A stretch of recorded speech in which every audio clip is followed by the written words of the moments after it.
Yeah. All right, it says I'm live. Let me see where I'm at. I don't see myself. I don't see it come up on the feed yet. Oh, there we go. There we go. Oh, I see it. There we go. So let me go in, turn the volume down. Um, good evening, everybody. Good evening. Let me start sharing it. Uh, start sharing it. Good evening. Good evening. Good evening. Let's see the comment. Uh,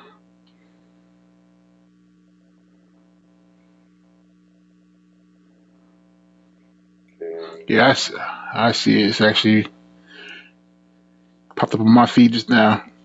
Okay. Great. Great. Great. Great. Great. Great. Great. Okay. I'll share it to the rest. Yeah. Good evening, everybody. So I want to welcome y'all to edition of Blacks in Law Enforcement Unplugged, where we discuss issues of the criminal justice system, of policing the Black community from a Black law enforcement perspective. And I have here tonight my brother, man, Terry Watson. He's the author of The Battle of Moses People. And it's a great book that everybody needs to get. It's about, and I don't know, it slipped me um, that you was actually related to Samuel Battle too. So, Yeah, yeah, yeah, yeah, yeah. so So yeah. So your great grandfather, right? no, Um, that would be my group. Samuel Battle would be my great uncle. oh, So my great grandfather would have been Moses P. Cobb, who was right. the one that actually sort of convinced Samuel Battle to get into law enforcement. Yeah, Oh, really? Oh, really? yeah. That So that's the twist of the name. The Battle of Moses People is a play on both of their names of Moses okay, P. okay, Cobb and then Samuel Battle. okay. Yeah, And here's a picture of Moses B. Cobb that's um, right. for everybody to see, and here's a picture of Samuel Battle, and the notoriety of actually because I didn't know about Moses Cobb, but everybody knew about Samuel Battle. You know what I'm There's a saying? good reason for that. There's a good reason for that, though. It's because Samuel Battle was more politically involved, and Okay, so okay, you know when people think of and I'm actually writing an article right now because I'm about to present the Battle with Moses People for like the umpteenth time right. in February. And what people don't know is that with Samuel Battle, is he was very politically involved. I mean, he as far as being friends with Eleanor Roosevelt. I mean, he was very politically involved. And so when people think of black law enforcement, especially in Harlem, they go think of Samuel Battle. Yes, Um, yes. Moses P. Cobb. He was he's actually the second person to be appointed in law enforcement in New York. The first one, I believe his name was Wiley Overton, Right. but he quit because of the racial tension back then. So Moses P. Cobb, he was the first one who actually retired from in New York from law enforcement. So Okay. he actually sort of stayed the course. Okay. But during his time, that he convinced Battle to join law enforcement because I was his brother-in-law. Oh, okay. Oh, and I guess it's usually law enforcement, right? Whether you're Hmm. black, white, or whatever color you are, it's a Right, family thing. You get into it because you've seen family members that are in law enforcement. right, My uncle was one of the first black captains for New York State Corrections, and on my right, right. that was my father's side. On my mother's side, um, my mother's brother, my uncle on my mother's side, was one of the first black sheriffs in the Southern County in North Carolina, which three of his sons are now sheriffs and are in law enforcement. So, you know, Right. we you get that from seeing your family, and when you look at a lot of other black law enforcement officers, they will tell you there was a family member, you know, Right. Right. that talk to them and told them, "Boy, you better get this job. You make this money, take care of your family." Like all Right. that, you know, so Right. Right. those stories, man. So how was the relationship between Battle and Cobb while they were there? You know, It wasn't just Battle and Cobb. So I want to make this clear too. okay, When Battle was convinced um, to take the exam, right? He was surrounded by not just Cobb, but the other two brothers who was also the one who also quit and the one who later got fired. They were all one tight group, right? So if you can imagine this, you have like I call it the elders meeting with this young Sam Battle, saying, right, "Hey, here's what you could expect by taking this journey." ex- And so they were coaching him and mentoring Battle to say, John Lee, he was the other character. So John Lee was the one that got fired, and Wally Overton was the one who quit. And then you have Moses P. Cobb, who was still active, and they're surrounding Samuel Battle, and they're saying, hey, here's what you could expect by being in law enforcement. Here's some right, of the hurdles you would have to overcome, exactly. and sort of prepping him to what's to come. Right, right. Well, that's what elders in organizations are supposed to do, Right, um, and we do not see that as much nowadays in law enforcement. We need to right, see it more. I did when I got on the job, so and that's why I have maybe probably a different perspective of hmm law than some of the younger officers, and I try to do the same right. in dealing in I mean in dealing with racism from your research and from what you were told, how did they deal with the racism? So I know I mean it's here now, but I know back then, it was crazy. Ye- oh yeah, I don't want to sort of get too much into the story of Battle, but one story that I tell in the Battle with Moses people um, is when he snapped, when he finally had enough. you know, and so back then in policing, it was sort of like the fire department where you stayed overnight, so you had those shifts. They were you didn't go home. You stayed in the police station. Right, I think it was like 2.5 on, 2.5 off, right? So you 2.5 right, days you are on duty, you sleep at the station. Well, like Moses, Picard, and also Overton alike, both of them they weren't allowed to sleep there, or there was a lot of protests in them right, sleeping with them. So with Battle, he was like, "No, I'm going to sleep here. This is what's going to happen. I'm going to sleep here." So they put him up in pretty much like the attic. You're not going to sleep with us. You're going to sleep up in the attic. right, And what wound up happening was one day he came on shift and he went up to the attic, and on his bed was a note that said, and excuse my language, but this is what it said. It said, "Nigga, if you don't quit, this will happen to you," and it had a bullet hole in the actual note itself. And that's when he snapped. That's when he snapped. He took all the other crap, right? But that was his snapping point, right?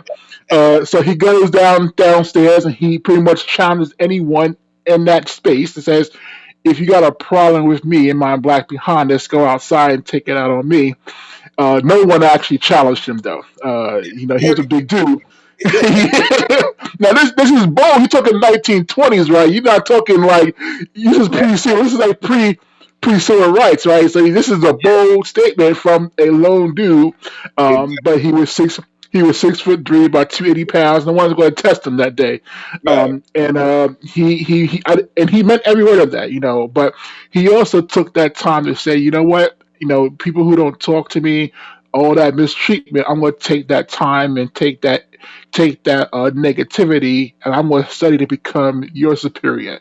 So now, when I become your superior, you're going to have to talk to me, and that's sort of what drove him to Right. become, you know, a sergeant and lieutenant. But yeah, he, you know, the racism that that you know, and part of my project was I wasn't just okay with finding out about Moses and Battle. I asked the question, what's changed in 100 years? So Battle was appointed back in 1921, right? So Right. 2021 would be 100 years since Battle Oh, was you appointed. just hit the phone. You just flipped. You Uh just oh. yeah. Oh, where'd you go? Oh, we got to bring him back. Hold on. He's back. Maybe That's my fault. it's all right. Uh, No problem. yeah, what happening was my phone finally reached 100% battery and was letting me know about Oh, okay. that. So it kicks me off when that happens. But um, so 100 years, right? It'll be 100 years since the first, you know, NYPD officer, lieutenant, sergeant was appointed to the NYPD. So the question I ask is, what has changed in 100 years? We hope there's some progress. So I went out to talk to people who are in law enforcement, and not just black officers either. You know, I think one of the things that I found fascinating is when I was looking into Battle Story, he also said there were white officers who were um, nice to him, but Mhm. only on the DL, right? Because if they were nice to him out front, they'll also get harassed themselves. So he always talked about that as well. So I made it a point when I started talking to officers not to make it just black officers, but also, you know, anyone that be willing to chat with me. And you know, Right. what I'm seeing is that there's even those who can acknowledge the historical um, uh, injustice, I'll call it historical injustice, either don't know how to deal with it, or are not energized to deal with it. Right. So that's the reason why I think this project is so important, because what I'm trying to do now is trying to give folks tools, specifically law enforcement tools, to say, if I see injustice, here's the tools that I can use to deal with it, and not just hold it to myself. Exactly. Exactly. You know? We need to be taught that. I mean, Yeah. it should be taught, and I'm sharing this interview in all the Black law enforcement organizational pages. That I mean, uh, Hmm.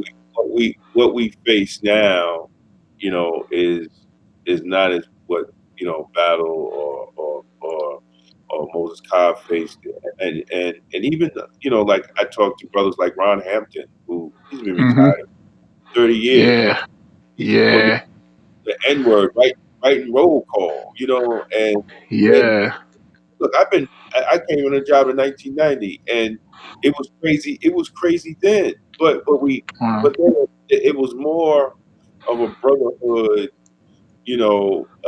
Right. because we knew, when we came on the job, what we were facing that day. Not just the job, but the racism and the bigotry, that came along with going to that job, and we Right. looked for each other, for support. Right. Nowadays it's hidden, is covert, you know, Right. you know. And that's what we're hopefully you could change. You know, that's what really needs to change. You know, um, I spoke to a retired chief in Chicago, and you know, it was a white dude, and you know, really decent cat. You know, and we were on the phone for about a good hour, right, Damon? And after the hour, you know, I'm going to hang up the phone, and right before I hang up the phone, he says to me, and this is actually in my book too. He's like, Terry, I'll tell you right now, I didn't grow up under a rock. He goes, I understand when I was a kid, if when I broke the law, they took me home to my parents. But when black people break the law, they take them over to Dewey. And Mm-hmm. he's like, when I got in trouble, I got took it home, and I might get a beating, you know, but Right. I didn't have no criminal record. And Exactly. again, and he made it as far as a chief in well, not Chicago, but it was Illinois, um, in the state of Illinois. And Right. knowing that going into law enforcement, so my question to him would be, as a chief, knowing that, what do you do to make that change? So, Exactly. because this is what boggles my mind. I talk to police officers again. Sometimes it's one on one. Sometimes they're in groups. I think the largest group I ever talked to was about 50 of them, and 50 of us. And I'm always asking the same question. My questions don't change based on who's in the audience, right?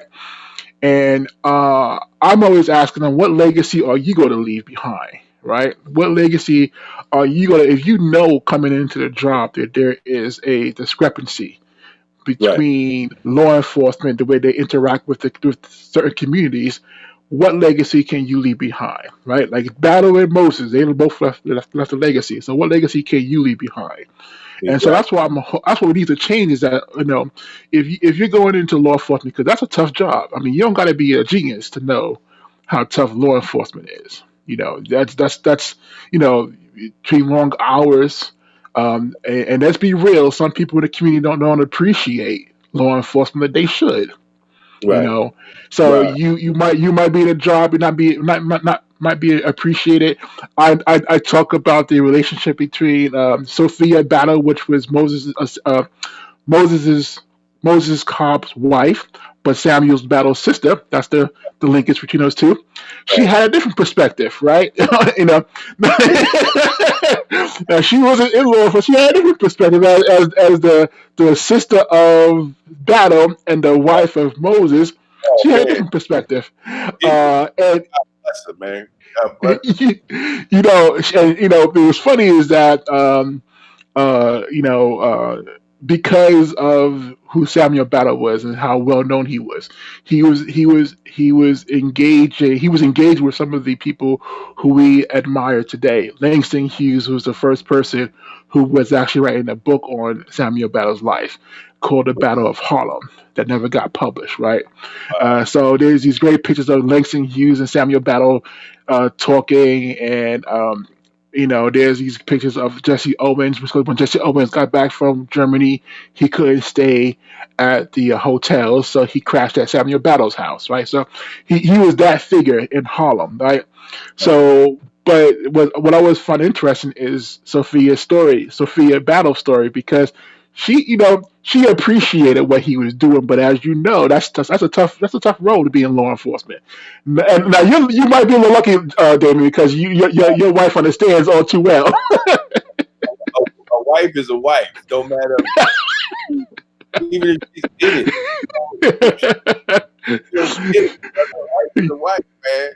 Wife is, it doesn't Doesn't change. I hear that, man. I hear that. Well, I just think that it's a tough role, and so the point I'm making is, you have this tough job. You're going into it.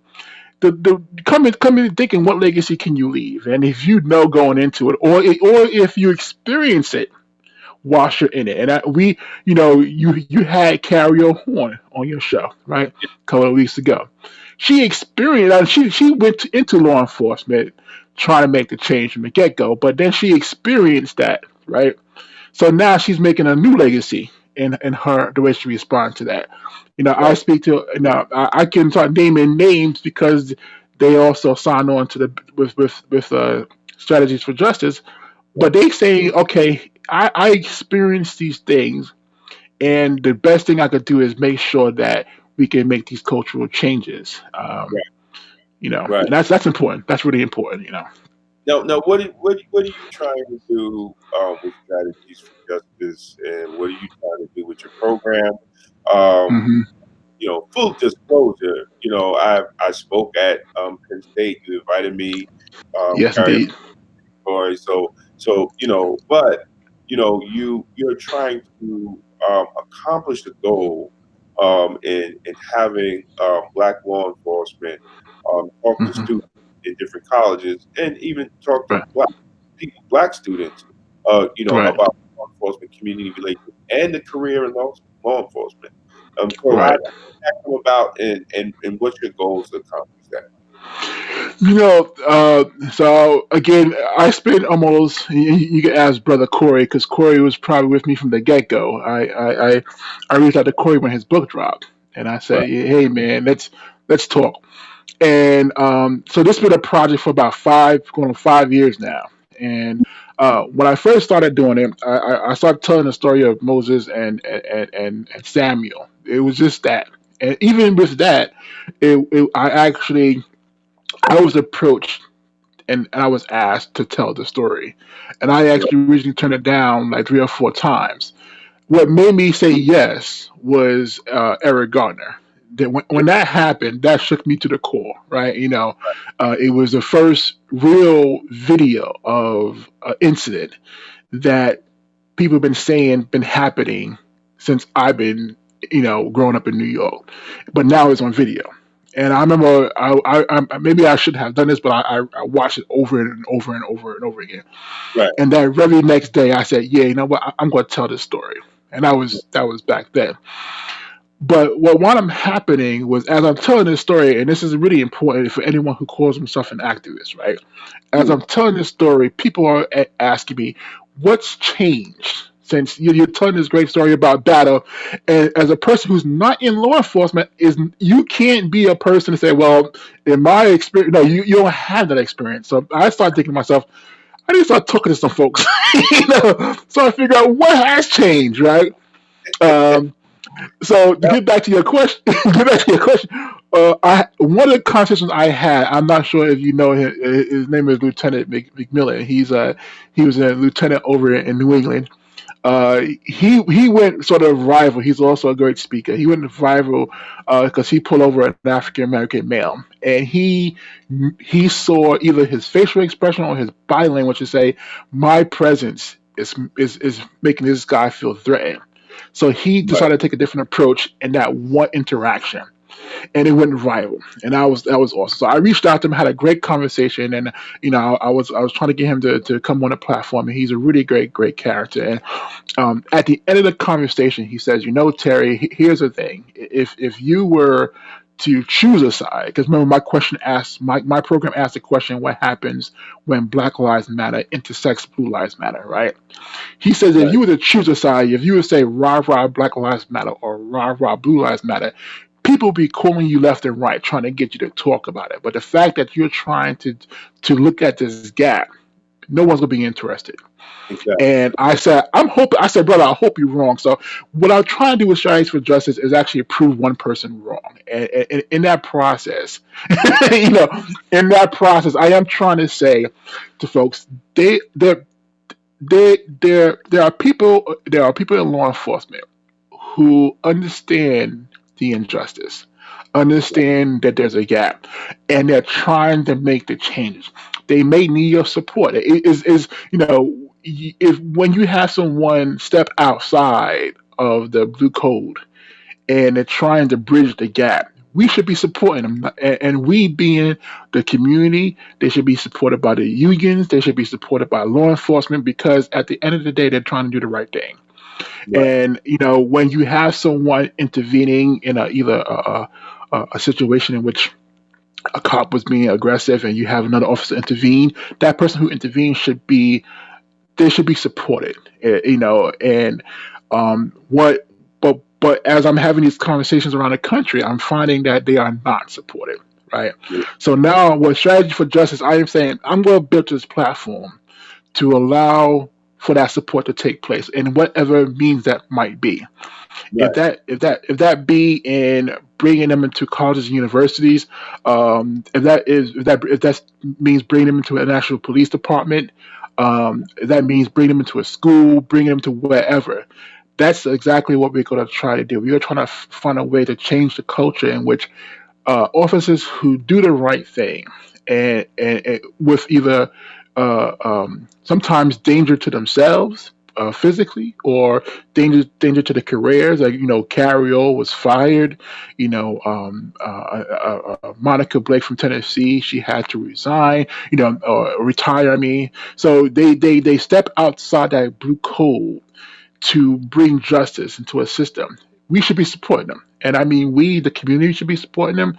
Um, Law enforcement should be supporting them. I mean, this should be the norm.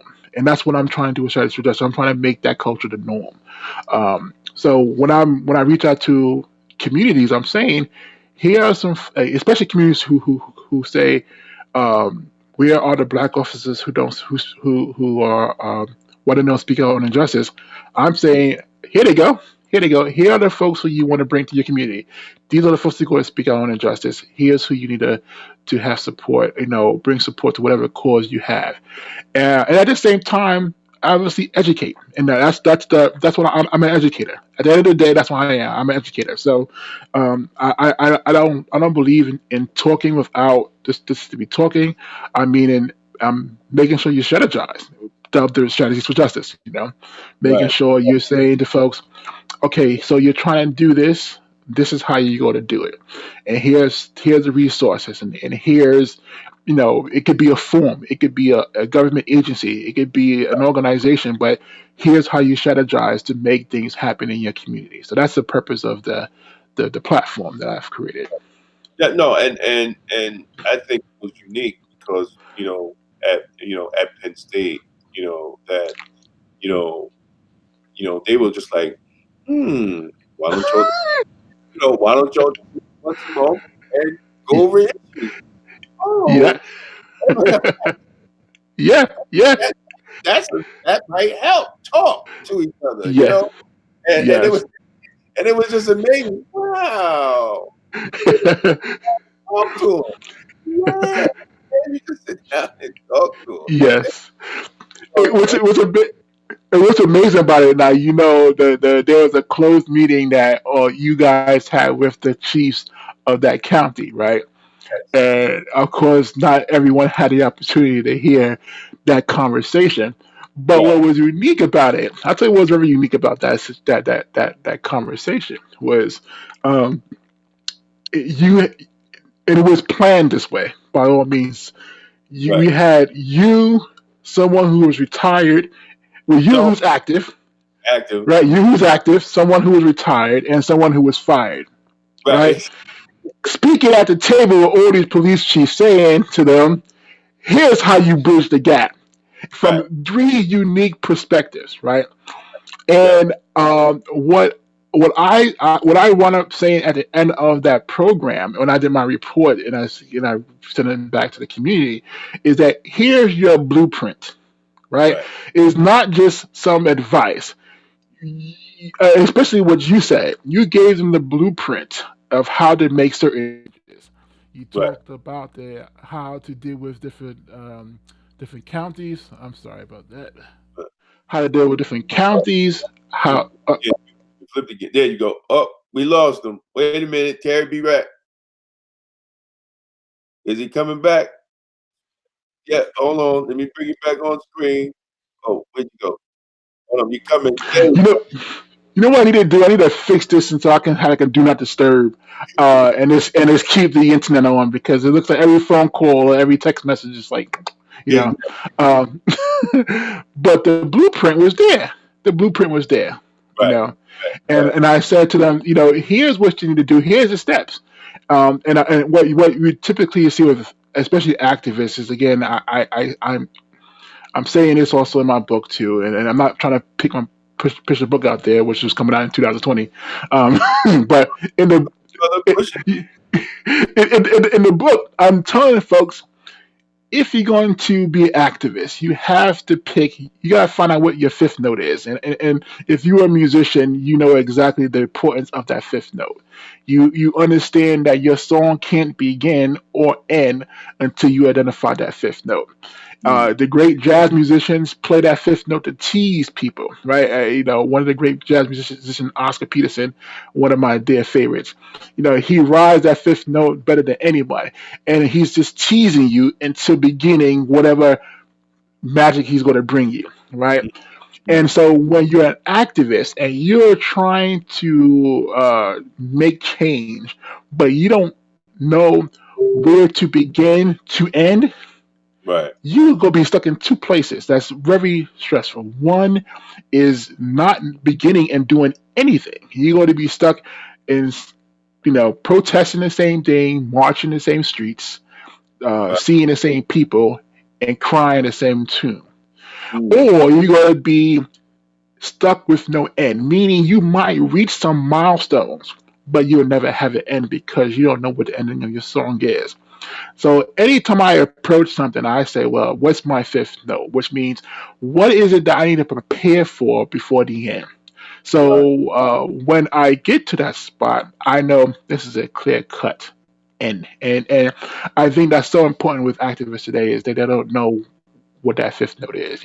So. Well, since we're talking about activism, where do Hmm. you see, um, because we have a lot of marches, we have Hmm. national marches against police brutality. We have Right. different.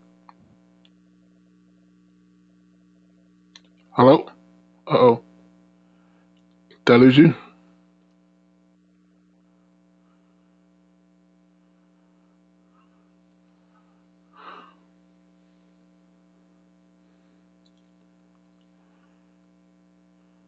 Hello? Oh,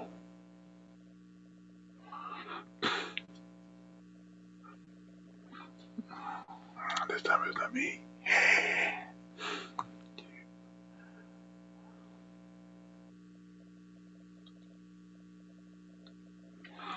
Oh, this time I think Damon.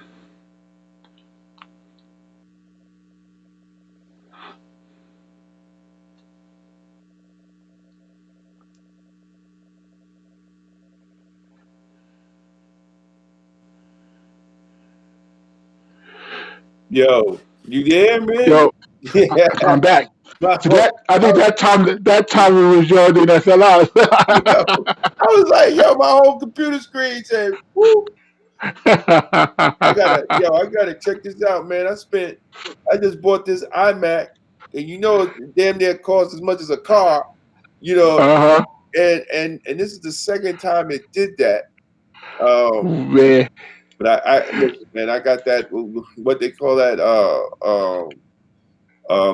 what they call that Mac insurance. Uh, Oh yeah. yeah, Yep. yeah. So I'm all right. Listen, I'll have to just bring it to the store. So y'all got to figure this out, man. But that's the second Hear time that. that either that or that somebody don't want us to have these conversations, man. Could be a You little know, bit of both. You know that. I hear that. exactly, exactly. Where was we at, man? Before, You were uh, talking about activism. yeah. So in the world of activism, when you see all that, right, Hmm. and then you see that there is no change, you know. Hmm. What do you think about that? Like, what's your opinion on that? Because like people ask you, so what changed? And you were like, well, talk to the black cops, ain't nothing changed. You know. So Yeah. what do you Yeah. think? Because people think we don't speak out, but we do. But I don't know from the activist side, and actually making change, you know, Right. uh, Right. and making real change, in Right. And policies and contract negotiation. I think the biggest issue that and I remember so clearly um, the interviews I had one on one with police officers. Right, I would ask them certain questions, but one of the questions I think I've asked everyone, either one on one or in large groups, right, is the concept of Black Lives Matter. And again, you know, I did a lot of research in that movement. And one, it's a movement, right? It's not an organization. So there's, you know, we this is why media typically drives me crazy when they talk about, like, to talk about it as an organization. It's not a, you know, there's no exec board of Black Lives Exactly. Matter, right? There's no president, right? You know, so it's anyone could pick up a sign and become part of the movement, right? Exactly. Exactly. And what happens with that is, you know, and I served, and I'm actually now serving again on NAACP. I served way back in the day, and I'm now back in the local chapter here. Um, but that's an organization, right? So they have rules, they have missions and bylaws, and therefore organization. Right. The one thing that I think where we sort of get stuck on is we try to choose, um, not just who leads us, but we try to choose how they lead. And um, not so long ago, I actually uh, uh, went down to Atlanta, Georgia, to visit the MLK uh, spot down there where the center, and MLK and Malcolm X, two historical figures, right? Um, and one thing that I understood early on is they had the same exact goal, right? They had the same exact goal. They just had different points of view to get there, Right. right? And I think if you listen to MLK towards the end of his life, he sounded like Malcolm X. And you listen to Malcolm X towards the end of his life, he sounded like MLK, right? And I always just say I believe the true answer it lies right there towards the end of their lives. I think that's sort of unfortunate they both were assassinated, because I think that's the point they were reaching, right? Right. Right. As activists. And so, but I think what we tend to do is I made this pledge last year, is if I find that a brother or sister is trying to uh,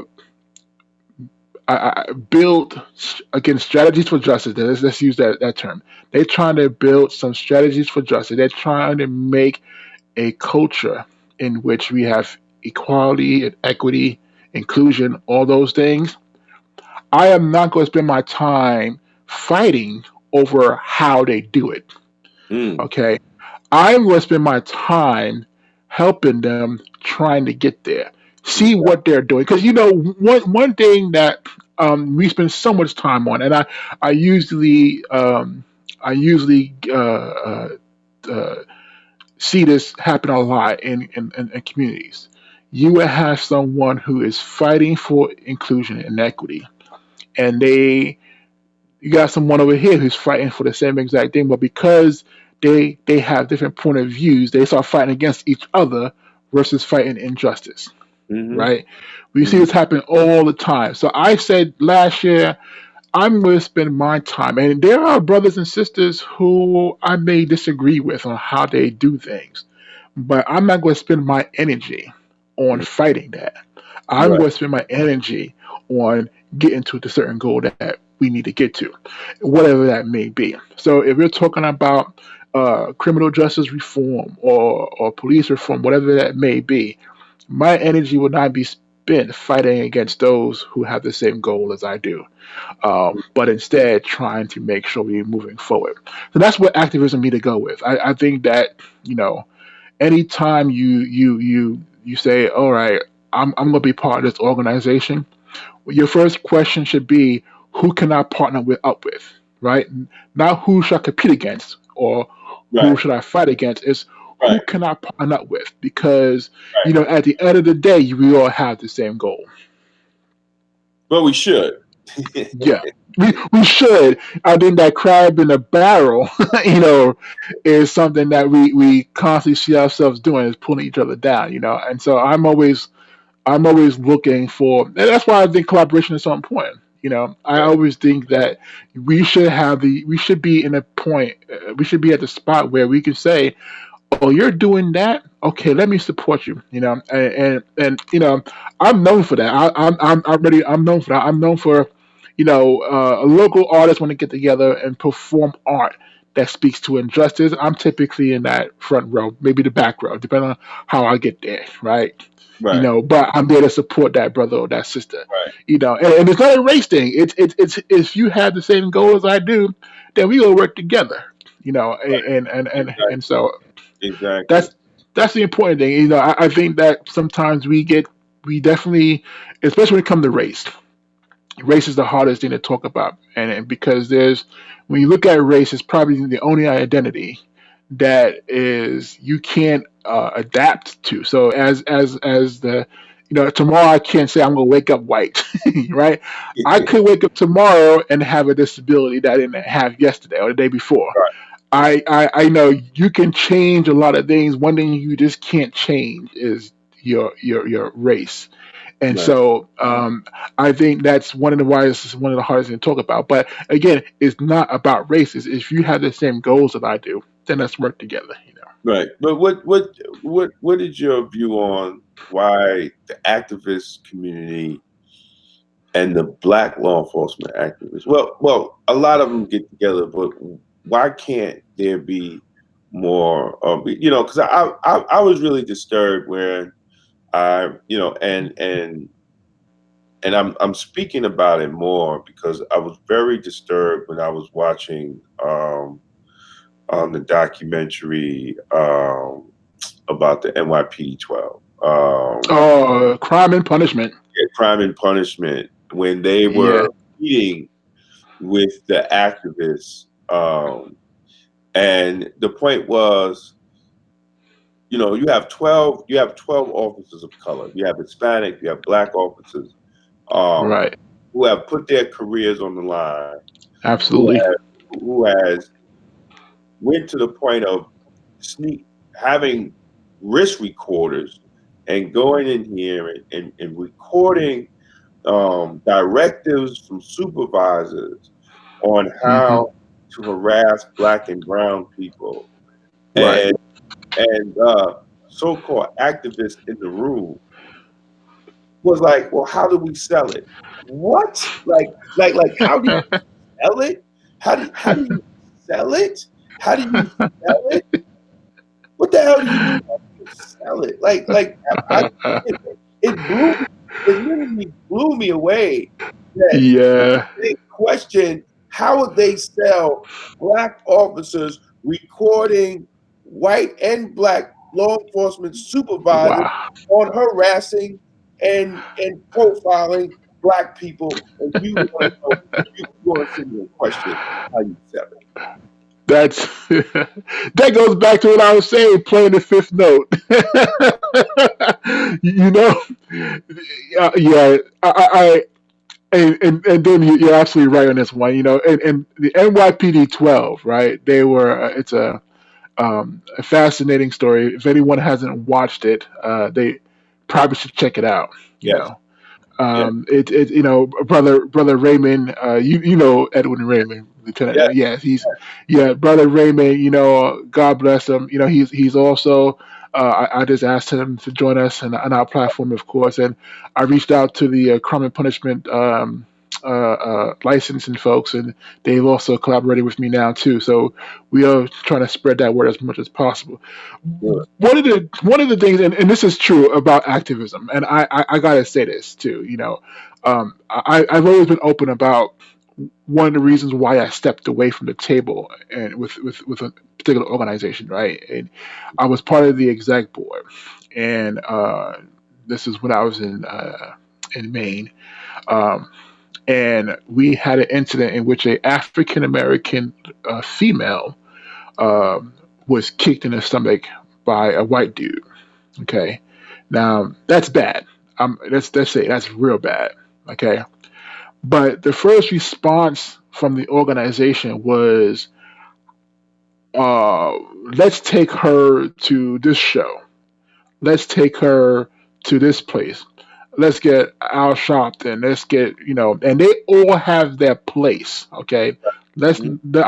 I'm not going to say that this is exactly. I mean, it's important that we get her story told. But here we are, a month into the incident. Okay, and not one person around the table could tell me how she doing. Okay, now she's a pregnant, right? She's a pregnant mom, and here's the thing: my degree is in child development, okay, and family relations. All right, so this is close and dear to me, and I'm sitting around this exec table, and I said, "Hey, how is she doing?" And I look around these blank faces. And I'm like, can we? Is she taking her prenatal vitamins? Has she received medical attention? Uh, has she got? Has she received therapy? That was a traumatic event. No one could answer that question because no one asked her.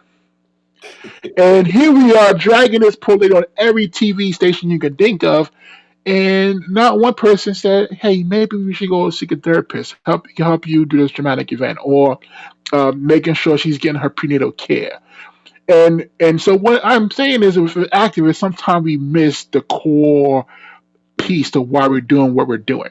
And if you have brave brothers and sisters like the NYPD 12 who says, you know what, and I'm going to speak because, if you listen to their stories, some of them went into law enforcement because they were in there trying to make that change, trying Mhm. to bridge that gap. So again, like I said, there's two types. You got folks who go in it knowing it and trying to make change, and those who go in it, experience something, and then make change. Yes. So you got these brothers going in there saying, I'm going to try to bridge the gap. I'm going to make sure that the community and particularly communities of color and law enforcement have a better relationship. I'm going to do the best I can. We got to support that from that point of view alone. Right. Now, if they Right. coming back and say, we see this problem and we want to fix this problem, and the first thing you could think of is, you know, how can we make money off of this? Let's and this is the reason why I made the platform that I made, right? So Right. whenever I get any types of monies to do a program, I am not trying to figure out how much can I bring in. I'm trying to figure out how can I apply that money to that community to make sure they get the best services that they could possibly get at that, for whatever it But is.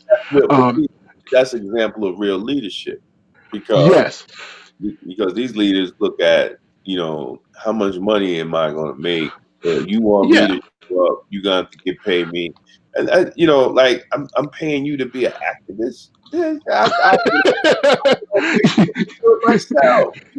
It's like I got to pay you to be an activist. I got to pay you to talk what you should be talking freely. Yes, and I gotta say this too. The most, and I said this before in public, and I say it 100 times. The most dangerous activist is the activist who is not motivated by money, right? If Exactly. you are if we gonna say, and it doesn't matter what religion you are, every religion says the same exact thing. Money equals evil. And every religion have their own perspective on that, right? But at Right. the end of the core, money is always associated with evil. So if you are entering a situation with thinking about how much money I can make, then I don't think you can really be called an activist, because you are worried about money and Exactly. not the Exactly. moral or ethical thing behind it. And going back, the Chiefs lunch, right? That lunch, when I contacted Chiefs, I wasn't like, hey, you know what? We're bringing these folks to town, and we could charge you this, we could charge you that. I contacted them. I said, we're bringing these speakers in town. I'll pay for the lunch. I just need you guys to show up. That's the Right. difference. You see, Right. because to me, I understood that it's more important to get these folks around the table than it is to make a buck. And so when you have folks like the NYPD 12 who, and they're not the only ones, No, um, absolutely not. you know, there was a story over in I can't remember what state it was in, but there was a story in which a police officer ousted a whole department because of racist posts on social media. Um, and you know, we you know the, we say to folks, hey, we want police officers to speak out on injustice, and when they do, we gotta have something for them. Exactly. Um, you had that brother that was on the radio show from I'm running. Westchester. Yeah, yeah, yeah. Mm. That takes a lot of bravery. A lot of bravery because um, people don't think about this. Those police officers or folks in law enforcement, right? That's a position in which you typically have to depend on somebody else for your safety, right? Because because you speak out doesn't make you superhuman, right? You still have to do the job, so you Mhm. still have to protect and serve and do all those types of things, and typically that means you got to depend on somebody else for Right. your safety, Right. and so when you speak out, you do put yourself in a position where it can impact your own safety. And so for the community, we have to do better. I think as a community, we have to do better. And if you're gonna be an activist, um, don't be motivated by money.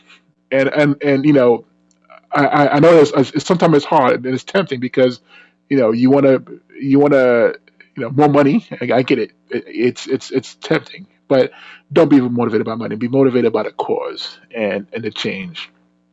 Yeah. Um, yeah, I And think that's the most important piece for activism. Yeah. yeah,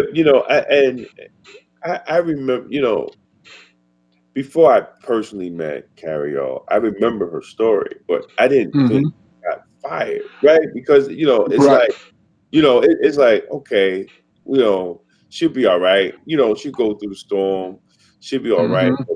But when she, like, I was just like, yo, like, how did? And I'm still, and I'm still in shock that Right.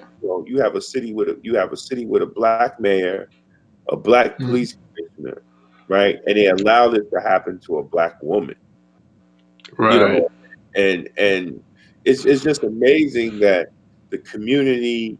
It's amazing that the organizations within Buffalo didn't come out and literally support her, for her to Right. keep the job, and Right. and I'm still, dude, I'm still in shock when I talk about it. I'm still in shock just listening to her and understanding, like when we go through incidents like that as black law Hmm. enforcement, doing the right thing, Right. right? You Yep. you never you I know people that have been jammed up. They're never the same, right? I Right. may be crazy or something myself. Maybe something ain't right with me because I've been jammed up too. But Right. Right. crazy. But there's some people that just can't take that pressure, Right. that's on them when the department and the systems of the city is really coming down on you. Right. Right. And that's a really important point. There's a saying. There's so much a person can take.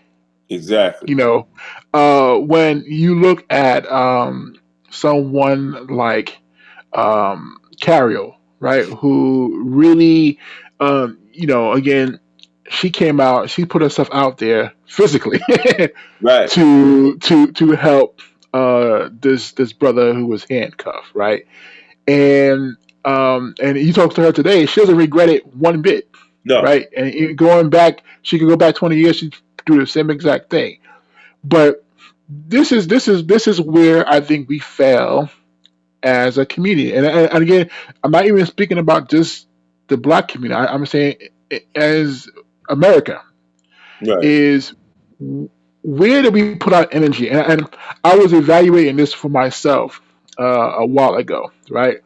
Um, and more particularly when I was looking at police interactions and how they engage their community. One of the questions I started asking, especially leadership in law enforcement, is how do you recognize officers who go outside their call of duty to bridge the gap?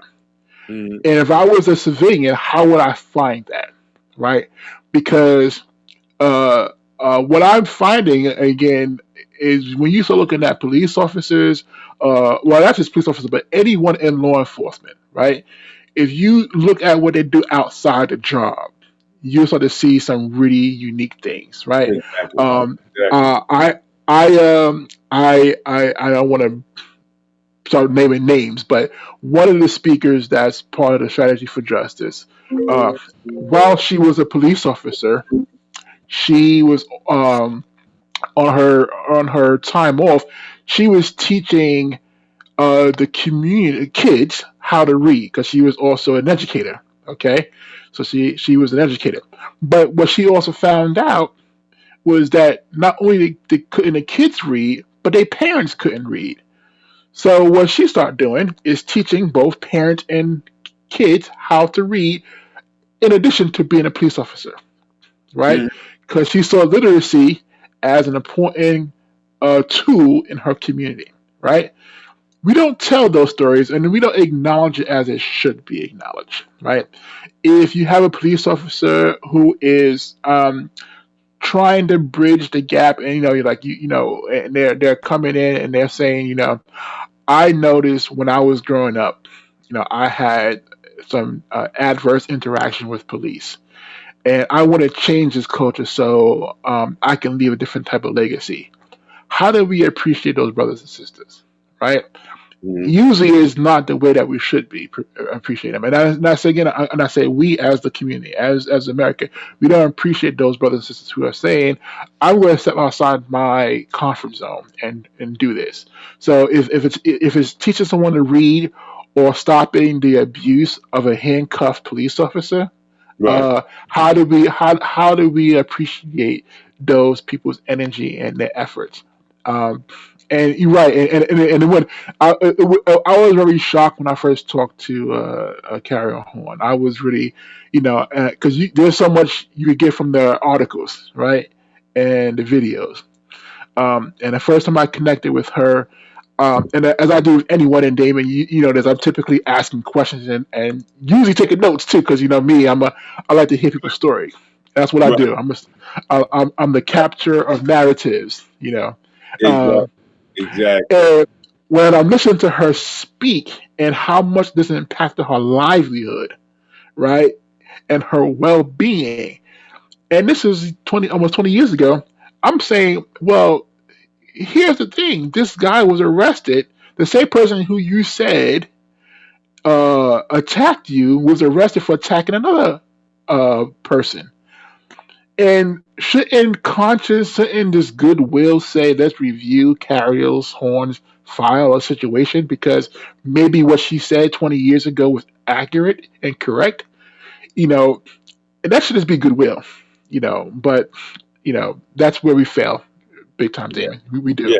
So, we've been on for an hour, man, and it goes by and we have a good conversation. But Yeah. I want to close this up. Um, where can people get the information for the Battles of Moses people? How can people contact you if they want to know more?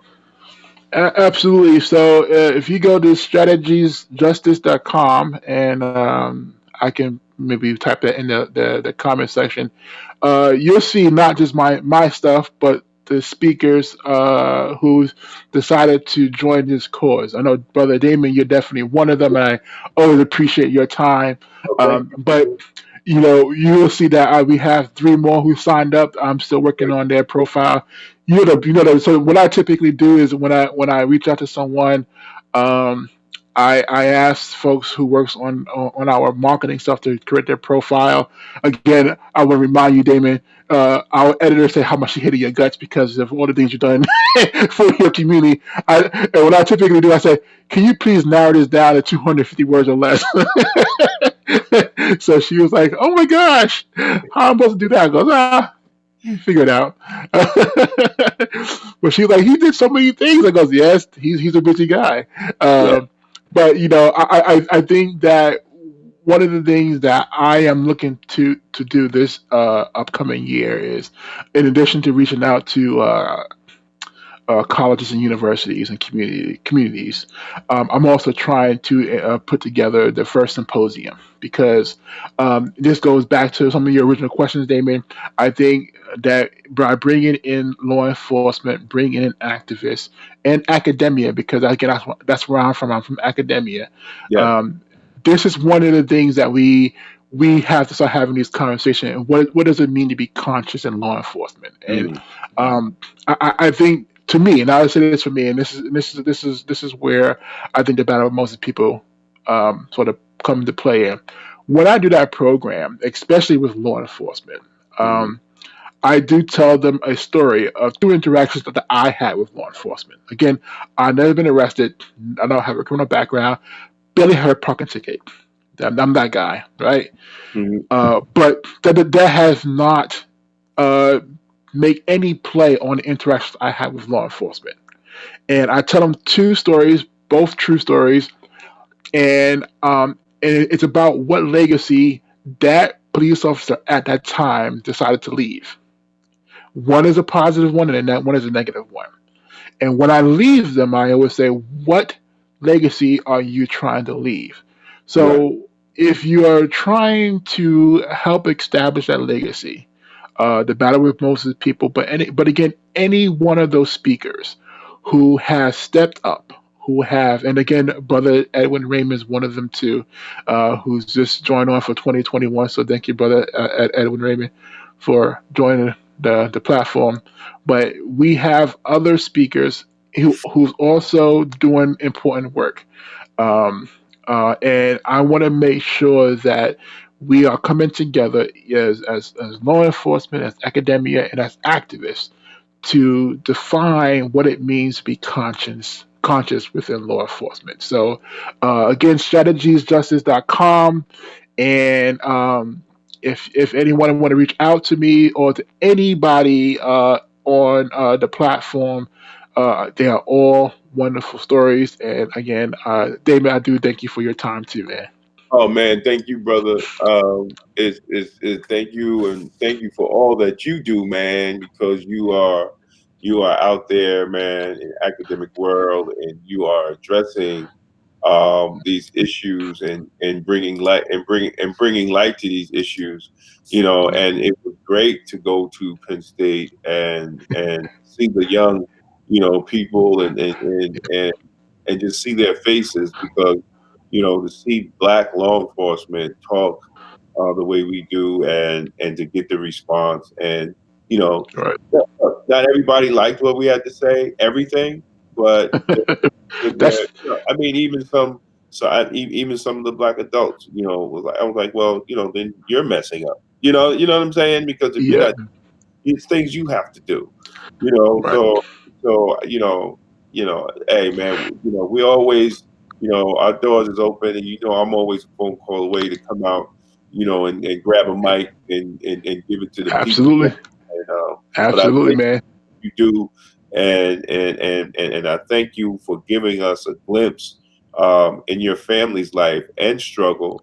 While Right. they were one of the pioneers of black law enforcement, man, especially in New Absolutely. York, man. So, Yes. so, so, Yes, so, indeed. all you New York black law enforcement, man, you need to buy that book, and Yes. if you're still going through the same thing they were in your department, you got problems. Absolutely. You need to A start. 100 years.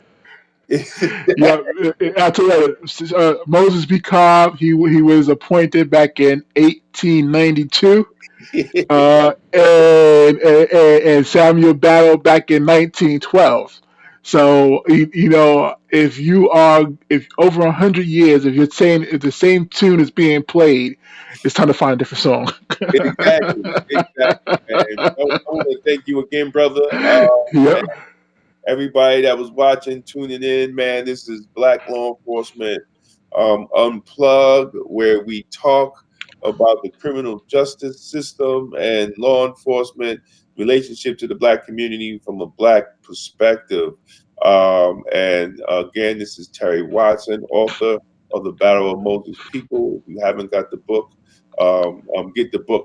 Before I go, brother, and and Yep. for, and for those who were watching The Watchmen, right here, this part right here, the episode was, I forgot the episode. It's Episode 6. episode 6, and let Yep. me tell you, when they put this brother, when he came down, and I realized, man, it was Samuel Battle. Man, I just threw the hands up because I believe it's the first time they ever put him in any type of movie or TV show and recognize him as as the first, as the first black cop, man. Like that, Yeah.